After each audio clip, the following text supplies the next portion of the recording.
alquranul karim mu ngi nii ba léegi ci alquran mbokk yi alquranul karim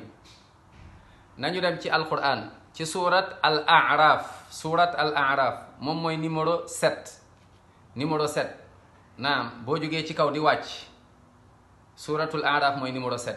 fatiha baqara ali imran nisa maida an'am araf numéro 7 nga dem foofu ci verset mooy première page bi verset nga tàmbali ko ci verset 6 bu la neexee nga continuer après mais verset 6 nga déglu borom subhanahu wa taala lu muy wax suratul araf nga demaat ci suratul hijr mooy avant nahl muy surat 15 nga dem ci mooy ci verset 92 ba 93 naam 92 ba 93 mooy ñaari verset yi suratul araf ci alquran moom mooy saar numéro 7 nga dem ci li ma wax mooy ci première page bi mooy numéro 6 nga dem ci suratu alhijr moom mooy surat numéro 15 nga dem ci verset 92 93 ubbil nga xool yàlla nee na yowmal xiyaama ñépp la ñuy laaj yow képp koo yaakaar sax kook dañ koy laaj subhanallah c'est-à-dire ñépp ay rendre compte xam nga lu yàlla di waxale mu ne li kulli imri'in minhum yawma idin sha'nun yughni ca suratu abasa ku nekk am na lu la doy ba doo talati keneen képp ku la ne yowmal xiyaama man maa la fay interveniral nax na la ba lekk sa xaalis nax na la ba perte loola sa temps waaye nax na la ba sori loola aljanna subhanallah ndax kooku noonu bu dee yàlla moo tax muy liggéey loolu du ko wax demal foofu noonu yàlla mu ne ba'da a'uuzu billahi minash shaytaani rajiim bismillahi rahmaani rahiim ca suratu mooy araf fala nas'alanna alladina ursila ilayhim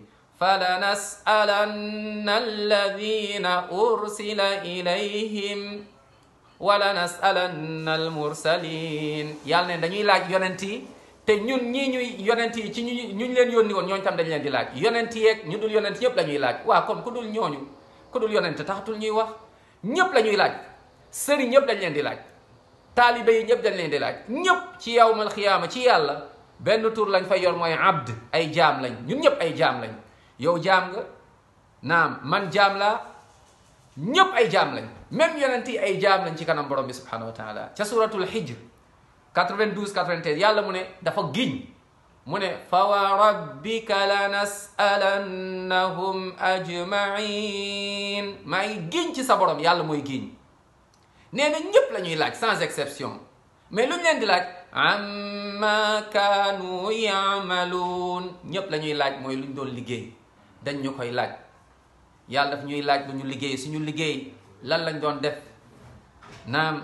soo bokkaalee dañ la koy laaj te di nga fay soo doon dem ci njabarkat dem ci sëriñ di sàndik ay petaaw di seeti ay gisaanekat yàlla mere na la rëbb na la te da la koy laaj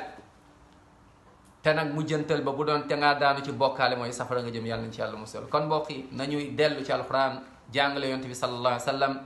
ndax kat loolu rek ko wóor bàmmeel ma ne duñ la fa laaj kan mooy sa sëriñ duñ la fa laaj kan mooy sa taalibe duñ la fa laaj ban tariqa nga bokk duñ la fa laaj leen luñ lay laaj mooy man rabbuka kan mooy sa borom maa diinuka lan mooy sa diine man nabiyuka kan mooy sa yeneen point final kon toppal alquran ak sunna nga topp yàlla topp yonent bi sallallahu alayhi wa sallam teg sa tànk nag moom mooy que ni ci lislaam nga daal di ñaan yàlla na dee fekk yaa ngi ci alquran ak sunna yàlla na yàlla dugal ñu aljanna ñun ñëpp jéggal ñu kon nañu préparé ñu dinañ ñu laaj fële waaye nag buñ ñu laajee fekk ñu ngi tegoon suñu tànk fi ko yonent bi tegoon sallallahu alayhi wa sallam kon texe nañ aljanna lañ jëm insha allah waaye nag buñ ko tegee feneen yàlla nañ ci yàlla musal mbugal mooy nag ci ginnaaw yàlla na yàlla sàmm ñu jéggal ñu